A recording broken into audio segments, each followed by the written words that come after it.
So somebody in Twitch chat asked me if I could analyze some viewer games, not games that were played against me, but random games that they played in Blitz or Rapid. We're recording right now with Twitch, so they're saying hi to you guys. Wow, look at that energy, by the way, in the chat. Hello, hello.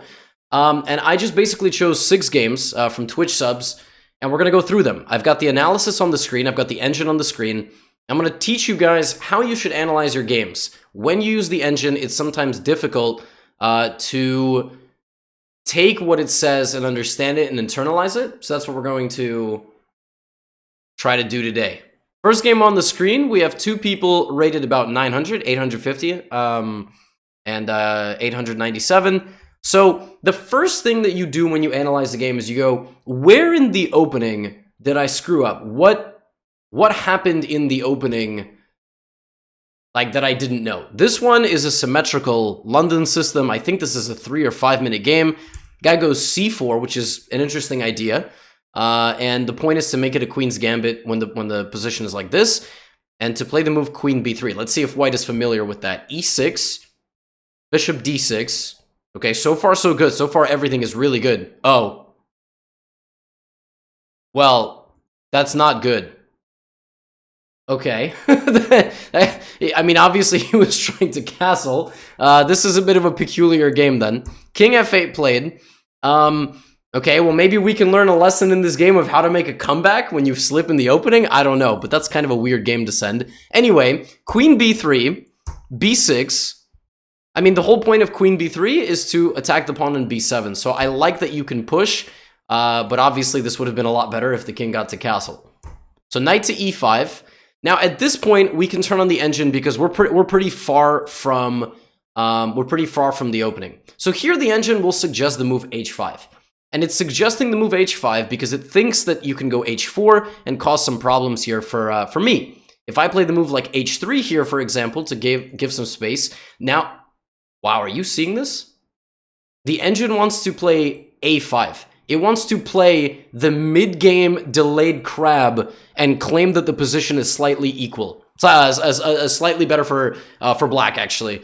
Not slightly equal. Okay, that's why the engine sometimes is just impractical. Nobody's going to play h5, a5 in the middle of the game. If I'm going to play those 2 moves, they're going to happen on the first 2 moves. That's a joke. But the whole point here is that h5 is trying to create some counterplay on this side of the board because you have more pieces positioned on this side, but it's not so practical. Now, not a good move is taking. You should not take. You should try to finish your development. Like right now, you can't really play knight c6. You can play knight d7, but yeah, then there is this knight c6 move, which is very strong, which is why you should probably play like queen and then knight, but it all comes down to this move. This is almost never a good trade. Now white has the 2 bishops, and this moved away from the defense of the d-pawn, so here the best move for white is just to take the pawn. And we see that that's literally just the best move. White here plays a bad move. This is just a bad move. This is just not a good move. And it's not a good move because it's a check for no reason. And now c5 here for black would have been really strong. Because now the queen has to move again. Like, let's say the queen comes back. And now black just plays like knight c6 or even d4. Let's see, what does the engine not like about d4? Okay, it doesn't like... It's fine. It's happy with d4. And black is just back in the game. Like, that's the thing. Now, queen e7 is again, which is the move played in the game, it's a mistake because, not because of that, but there is just a central pawn capture. A lot of beginners miss central pawn captures. I don't know why. It's just like a weird blind spot for beginners. And you would just be up a pawn. You would be a lot better in the middle game. But he plays knight b5 in the game. Now we get king d7. So the mouse slip early on didn't really make a big difference. e3, not a bad move. Okay. Knight c6. Okay. Take, f4. Like, I love how he played this now. Okay, a6, good. Good. Oh, and black blunders. Wait, what is the... I'm so confused. What is a5? Maybe time trouble? I'm trying to understand what is the logic behind the move a5. Because when the knight comes here, like, it's the center of attention. So the knight comes to d4 and it hits 2 things. So when you're looking at this position from black's perspective, I mean, it could have been time trouble. But you need to look with your eyes, what does the knight have vision on? The rook has vision here. The bishop has vision down this diagonal. I would just take, and probably play a move like c5. And if not c5, then maybe like rook to here, and then f6. And yeah, the engine is giving plus 0.6, but that's not super significant. And so, in the game, you know, a5 happened, and two things win now. This, and also bishop b5 pinning the knight to the king. So he goes here, comes back, and now the easiest way to win is to put a rook here and play bishop to b5, or just take this pawn. I just realized that this is still hanging. In the game, we got bishop b5, and black resigned, although that move doesn't actually win anything, because there's c6, and now the bishop would have had to move. So bishop b5 would have not been, was not the winning move. Rook h7, and the reason I said rook c1 before the move bishop b5 is that you cover that with two pieces. But of course, the best move, unquestionably, is just to take the pawn. I mean, you just take the pawn, and then you get this, and you're completely winning. So, players played well. There was a mouse slip early on, and then little things like this. You don't need to make this trade, because what you're doing here is you're giving the bishop for the knight without a reason, and in doing so, you remove your knight from guarding your own center. White then did not take the center pawn, and then gave like a random queen trade. You don't need to trade queens for no reason. You should only trade queens if you're under attack, or it's going to result in some sort of material, you know, imbalance that's going to be better for you. Like if you're up already 2 pawns, then the queen trade makes sense. Okay, I'm loving these Peppo G's in the chat. Now here's another game played between two people who are longtime subs of the channel, both from Poland. Polska Górom. Is that a bad word? Because every time we get Polish people in the chat, that's what they say. And I hope I didn't just curse out a bunch of Polish people. Anyway, another London. How boring. And, okay, knight c3. Bishop d6. Wow. Okay, we see the rock back. Now, I would love to get this. Oh, no, no, no. What are we doing? You can't be sending me a game where you blunder a piece on move 5? What is this? And white doesn't even take it. White plays knight b5. Get this out. I don't want to look at this game anymore. Goodness gracious. Okay, so first things first. If you're going to play the e6, b6 setup with the black pieces against queen's pawn, you need to play f5. Play f5 and knight f6. Because you will clamp down on the e4 square. Okay? So, let me flip this around real quick. I know it's sometimes confusing when I flip the board. But play f5 and then play knight f6. Against the queen's pawn, when there's no e pawn in the center, f5 is in the course. Yes, this is a very common idea in the e6, b6 course to go here. Or, if you're going to play bishop d6, then play f5. This is a great position for black. You know, knight f6 and castles. Like, black is very happy here. But don't play c5. Oh my goodness. No, no, no. No, no, no. Okay. Knight b5, take, okay. Oh, no, no, no! That was his whole idea! No! No! No! Play like... Well, actually, this is kind of hard. How do you stop this from happening? This is not easy to stop. You gotta go d6, but then d takes c5, and now I have 2. Yeah, this is not good. This is already very dangerous. King e7? Take, check? Lose the queen? Oh, man. Okay, so c5 is just, is not... Joel, we don't want to do that. We don't want to do that in this position. But the game does get interesting because white loses their piece back. Look at this. So white wins the bishop, but gets his knight trapped. Right? So, yes, there was d5, guys. I know there was d5. I know. Instead of d6, you can go d5. But you still don't want to allow any of this to happen. Like, yes, d5 does stop it because there is nothing here. But you don't want to even allow any of this to happen because none of this is supposed to happen. You're supposed to just lose a bishop. Okay? There is this d5 move, but like, why are we even getting into this territory? So, in the game, the piece got trapped and then it got 1 back. And now what's the count? 6 pawns, 7 pawns. White is only up 1 pawn. Queen b4. Ooh. Ooh. Ooh. Good. Now here trading the queen is completely fine for black, but he says no thank you.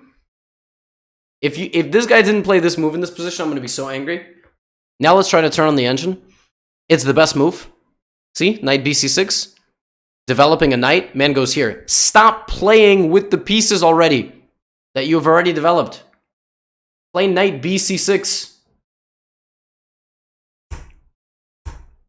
See? Okay. Oh, man. You are... I'm so confused. Didn't you just move this to take? But then you don't take. Okay, interesting. This is a complicated game. Knight e4 hits the queen. I mean, you gotta take, right? Okay, very good. Now, I wouldn't trade here if I was white. Yeah, I would play queen a3. But white trades. Okay. Oh, man, that's gonna be really dangerous for you. Like, again, play the simple move. The simple move here, like, yes, the engine is saying knight 6b4, but I would be very skeptical to tie my knights together like this and be pinned. The engine is saying it's the best move, but much more practical is to come here and just come back and have your pieces close to your territory. So knight d6, rook c3, oh man. Oh man, this is, the pieces are, oh man. Knight b5 attacks the rook, and he just gives it away. So, even though the engine at first was saying that this is good, he immediately blunders because he misses the fact that, right, that the knight is attacking the rook. You don't want to coordinate your pieces in such an awkward way. I would have recommended going back, and then bringing your king, and bringing your second rook, and pushing your pawn, and your position is very solid. When you awkwardly coordinate your pieces like this, it can be very dangerous. And, you know, again, it's just a one-move kind of thing. So take rook, take rook, take rook. Rook b1? Oh, man, knight b5 is mean. Please tell me black played king e7. Good move. Free pawn. Knight d3. Rook c... Excellent move. Excellent move to put pressure. Oh, knight c6 check. But knight c6 isn't winning immediately. Whoa, whoa, whoa, whoa. Knight c6 can't take because of the pin. If this, then take. Why? Because if you take the rook, they take your rook. So what do? You do something called a desperado. You take the pawn first because you know you're going to lose it. They can't take you. They do this. So it's a desperado. You sacrifice your rook preemptively, and then you take. And then your knight gets out like this. It's not going to get trapped. Or your knight gets out like this, because it is protected. So at least you win a pawn. In the game, we got rook c8, which is not a mistake. But it does get a little bit scary. Uh-oh. Uh-oh. It totally is a mistake. It totally is a mistake. Because in the game, the man got mated. Oh my goodness, what an insane comeback, literally out of nowhere. What? What? I thought that here, he was going to play g4 and give himself a getaway. Oh my goodness. What? Joel Clementine from like a minus 100 position in the opening. See, this is why the opening and those kinds of things aren't super significant at this level, man. Like, people are going to blunder. People are totally going to make mistakes, and that's just something that you have to live with. But it was probably another time situation, but this is a very common checkmate in the corner. So, getaway square for the king. Getaway square for the king. This man went full Jan Blachowicz on this guy. He just, you know, and white was Dominic Reyes. Although Dominic Reyes was never winning the fight, whereas in this game, white was actually winning. Good game, but opening blunders, some one-move capture mistakes. Literally just one-move captures. Let's look at this next one. Okay, ratings are going up slowly. Hillbilly attack. Caro-Kann hillbilly attack. So first things first, opening. Okay? E6, very solid, but a little bit passive. Bishop isn't going to be able to come out. The hillbilly, you're supposed to take, and then white does this ridiculous queen h5 thing. So take. Now here, you can take with either, but probably ED5 is going to be a little bit better. Yeah, it's better to go like this, because this at least opens up your bishop. Okay? Now, this is not a mistake by any stretch of the imagination. I mean, white is moving the bishop 3 times. Okay, I would like to develop my bishop to d6. No, but develop the bishop to develop the bishop to d6. Develop the bishop to d6. Please develop the bishop to d6. Okay. Just develop the bishop to d6. Just let's just see if it's the best move. It is unquestionably the best move according to the engine. Just develop your piece. There is no need to start. It's essentially like trying to punch a guy without being in the right foot position. Like when people punch and they fight, they have one foot in front of the other. They're ready to kick, especially in kickboxing. But when your feet are side by side and they're flat, you're trying to punch, you have no movement, right? So you're trying to create an attack on the guy on that side of the board, and you're not actually doing anything incorrectly.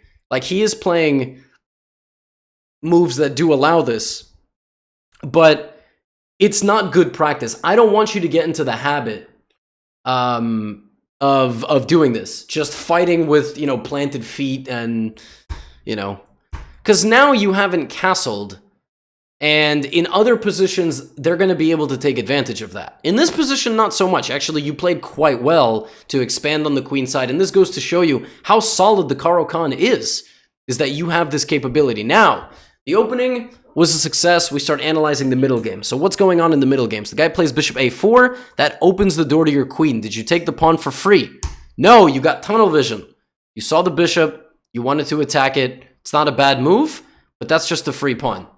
So don't get tunnel vision. Don't just look at the bishop and go, oh, I'm going to get this guy. Especially because your last move was castles, so you're eager to get the rook out. Just take the, you know, take the free pawn. So we get this. What is bishop b? What is this? This guy played here. Here. Wait, what were his moves? Bishop c4, bishop b3, bishop a4. Bishop b3. What? He's like, he went there, there, there, there, there, there. Oh my goodness.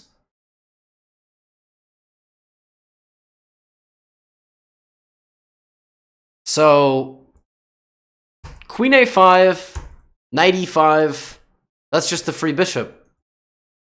Bye-bye bishop. And the reason you don't take this is because knight takes e5, pawn takes e5, and then yes, you can take the bishop, but then I will take on f6. So, okay, got it. Very good. So you're winning. Okay, good. Trade the queen. He doesn't want a queen trade. My friend, this is the fanciest move I've ever seen. That is the fanciest move I've ever seen. You want him to take your queen so you can mate him, but he's not taking your queen. Wow. Uh-oh. Now you got to get your queen out of there. Oh, that's so unfortunate. You went for this, and if he takes your queen, it's check, but he has this. And now if you take his queen, you lose the... Oh my goodness. Oh my goodness. I'm so sorry. So that's the issue with getting tunnel vision. You gotta come up with a new plan. Maybe trade the rook. Sorry, trade the rook. Right? So instead of doing this, like in this position, come in with the queen this way. And then play rook a2. The problem is, again, your bishop isn't great. So you got to bring the bishop out this way. Maybe get the queen to b2. So you play rook a1. You guarantee getting the rook off the board. And also remember to get a getaway square for your king. Make sure you always have this. Okay? Make sure you always have that as well. So you went for kind of an idea that was very... tricky, and now you have to play this endgame where the guy wins back your piece with this nice little idea,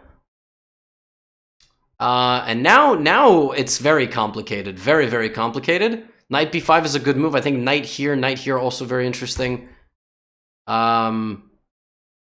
King g6, great. Check. Oh, active king, fantastic. Look at this. You caught a second wind. Oh, keep coming. Take the pawn. Excellent. Which one of these? It's very tough to tell which of these moves is better. You're winning here again for sure. The question is how. So you probably should take this. Okay, h5 is also an interesting. What?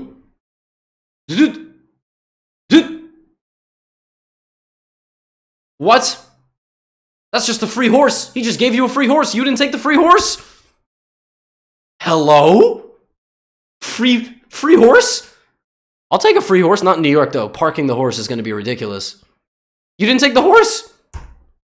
Now he's got a second wind. Okay, now what you do, you got to bring in the horsey. You got to bring in your own horsey. And then push your pawns. Bring in the horsey and push the pawns. Very good. Uh-oh, he's going to take one of your pawns. What is happening? Oh, no! He guards his rook and checks you. Probably you're still winning from a practical standpoint. No!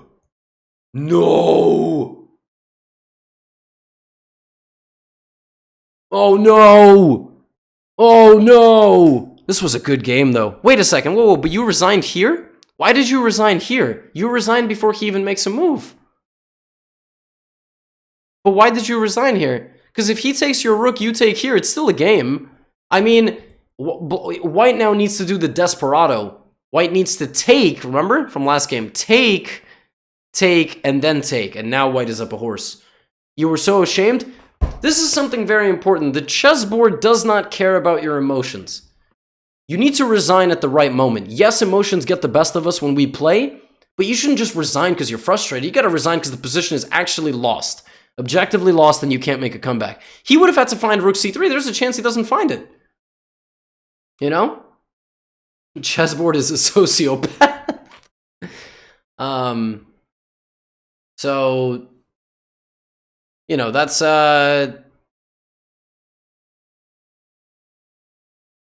something that you got to keep in mind.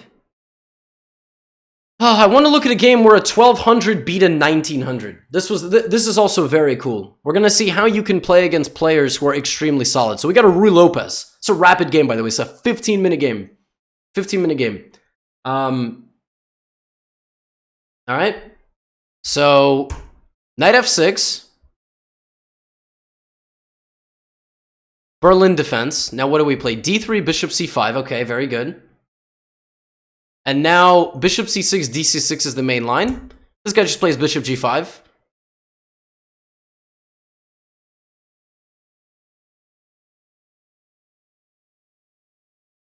What?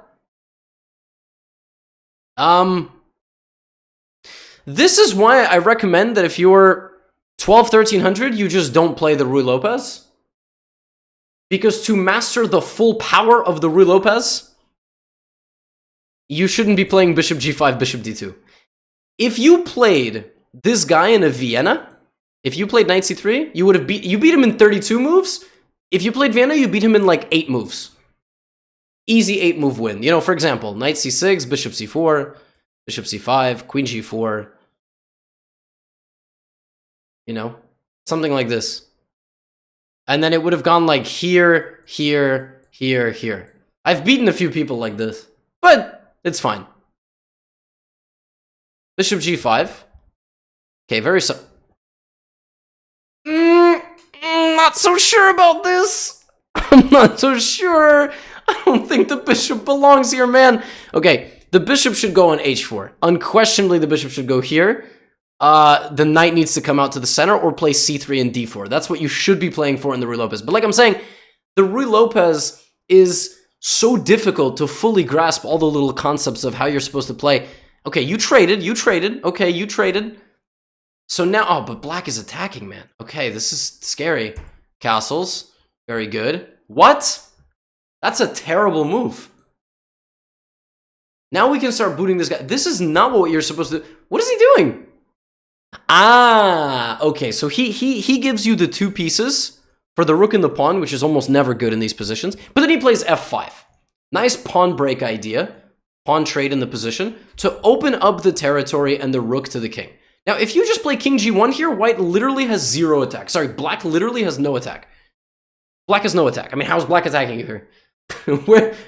where is attack? I don't know. It's not there. Do you play queen e2? Which is still a good move. Bishop g4, queen e4. I really want you to get this king out of here, which looks like you never did. Your king literally stayed on f2 for the remainder of the game. What a boss. So instead, you start attacking him. Now, he should play queen d7. Why? Because this is the only move that guards and... Wow, but this guy just gives you the c6 pawn. Interesting. d5. Very important concept in chess. That pawn used to guard something. And you just took it. And now you're winning. Because you're up material, you're going to win more material. A queen trade here is winning for white because it transforms the position into a winning endgame. Guy goes rook f5. Probably the best move I would play here is rook e1 or d4. d4 is a move, and you play d4, fantastic. d4 glues the bishop to e5. That's what I call that. So it glues the bishop in the center to e5. That bishop is going to live there forever. Queen f8, okay, more free pawns. Great. Queen e4, excellent. Does that just win a piece? Is that just winning a piece? That's just a fork?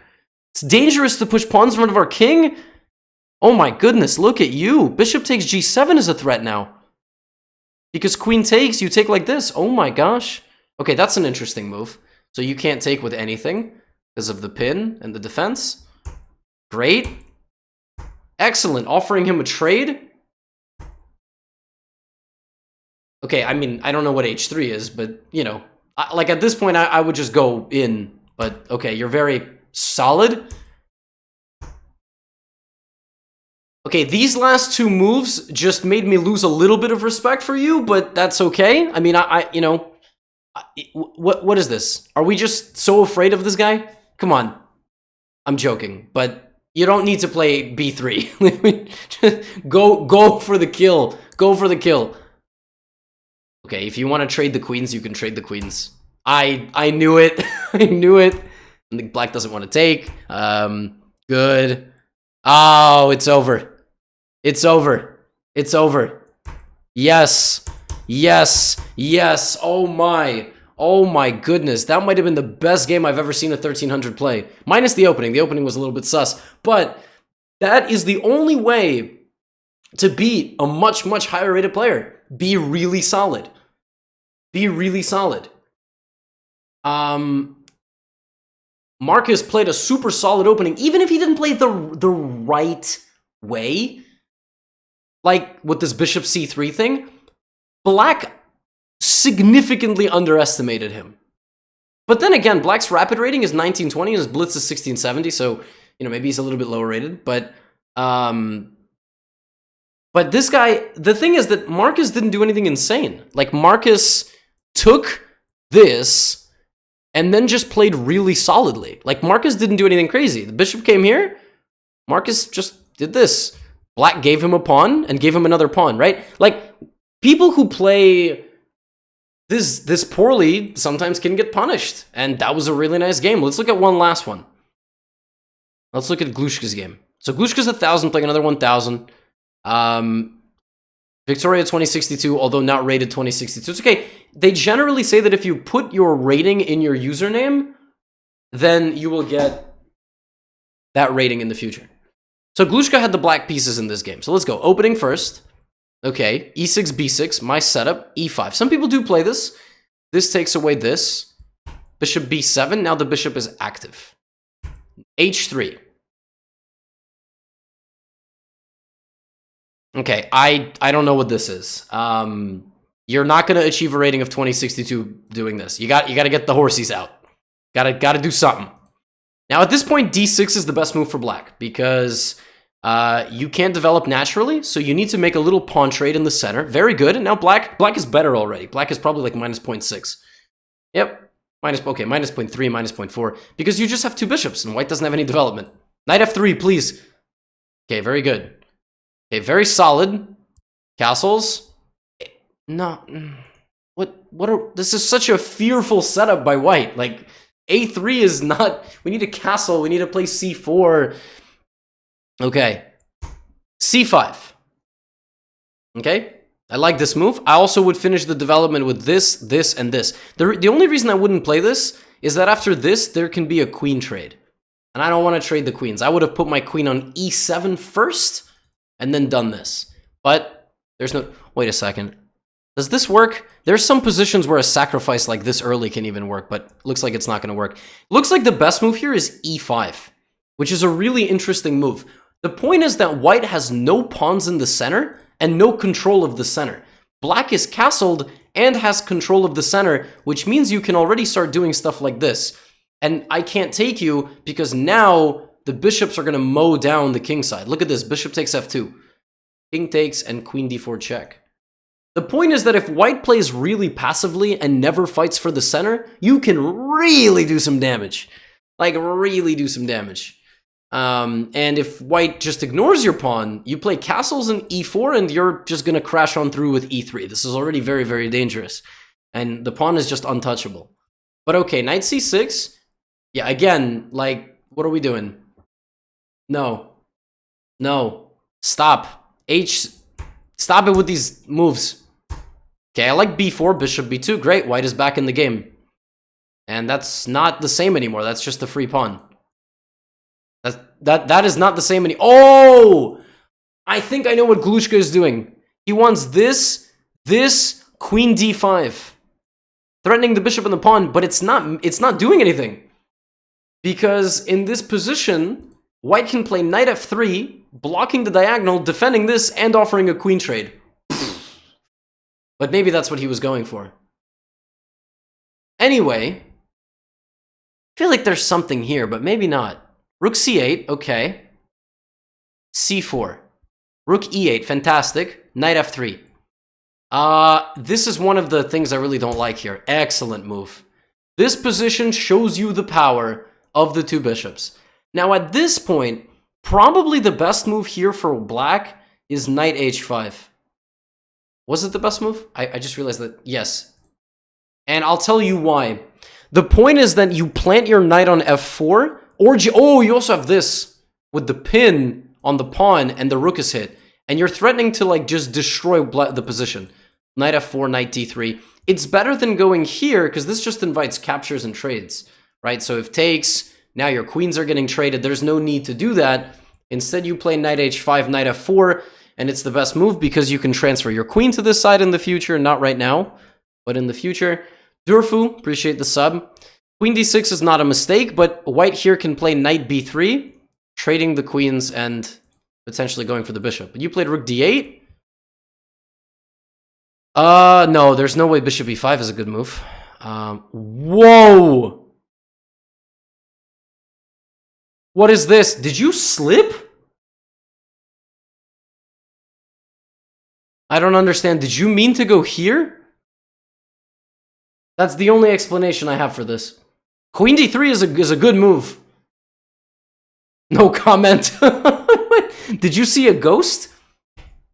So white plays bishop E5 hitting the queen. I mean, obviously you move the queen to any safe square, you're okay. But in this position, there is a move that wins by with a very nice tactic. There's a tactical win in this position. And it's called removing the defender.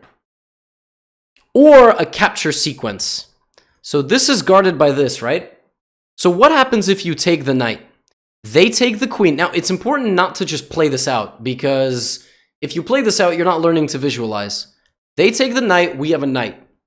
They take the queen. Sorry, we take the knight, they take the queen. We take the queen, we are now up a piece, because we got a knight and a queen, and they only got a queen. If they take our bishop, we take the bishop, we've won a piece. Right? Because we got the knight, the queen, and now the bishop. However, if we take the knight, they take the queen. We take the queen, they take our bishop. What do we take in that position? Do we take the bishop on c5? No. Rook takes d2 is possible in that position. Notice that the queen got taken and the bishop moved out of the way. So the rook has the open line, and both of these pieces are gone. So that's why it's so difficult, right? So if this, you have to find that move. It's the only winning move. And now you are guarding your bishop, and you're just up a piece. If bishop b4, attacking the rook, you just move the rook. It's not a problem. These are really tough things to see, but you get used to them over time. Now, there's one more thing. If bishop f3, knight f3, guarding the bishop, queen takes queen. So that's a visualization exercise. That is how you visualize these kinds of things when you're playing. Now, it's hard. It's hard. You have a minute on the clock. It's not easy, but that's why you set up puzzles that are not timed. You just set up puzzles and you try to visualize all these different things. Those are all different branches of variations. Bishop f3 is winning because whatever they take back with, we win material. And if they take the queen, we win material. Okay? That's why it's winning.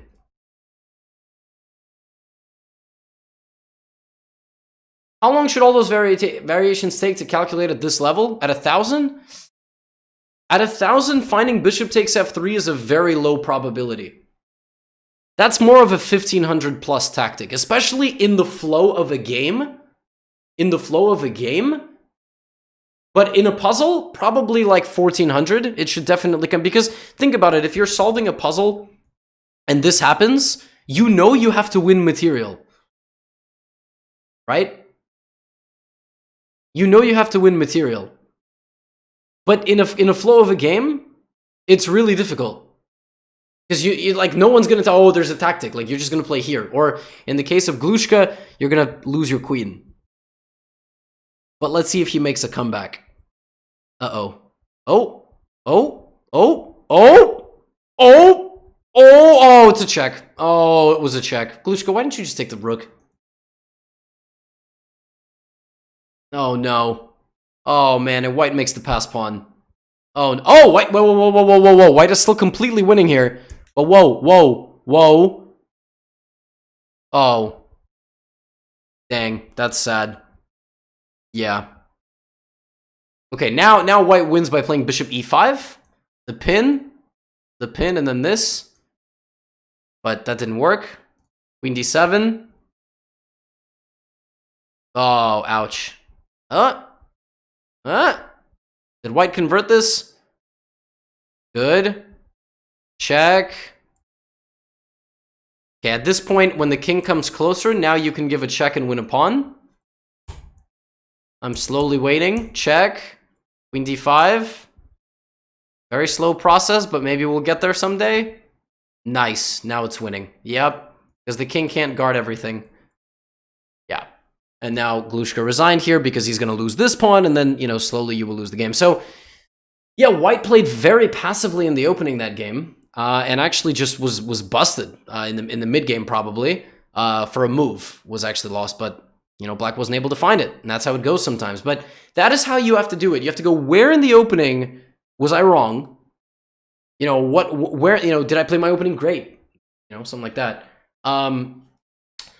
And then the middle game is all these little things that you slowly add to your barrel of information, right? So you have a barrel of information, you're pouring water on top of it, you know, you're slowly adding more and more. But if there's holes at the bottom of that barrel that are constantly seeping, you haven't mastered a concept. You just learn it once, you forget it, you keep trying to, it's going to pour out the bottom, right? So you're never going to learn anything. And that is how you should treat chess knowledge. You should add a few things, make sure you're good with them, review them, but that's hard. Not everybody does that. Not everybody comes back and repetitively drills the same thing over and over. It's like the basketball player that after a bad game goes back to the gym and shoots the ball 100 more times. We don't do that. We just kind of expect to get better naturally, and that's where it's hard. So keep that in mind. YouTube, 2 more videos are going to appear on that side, and I'll see you in the next video. Twitch, we're going to keep on going.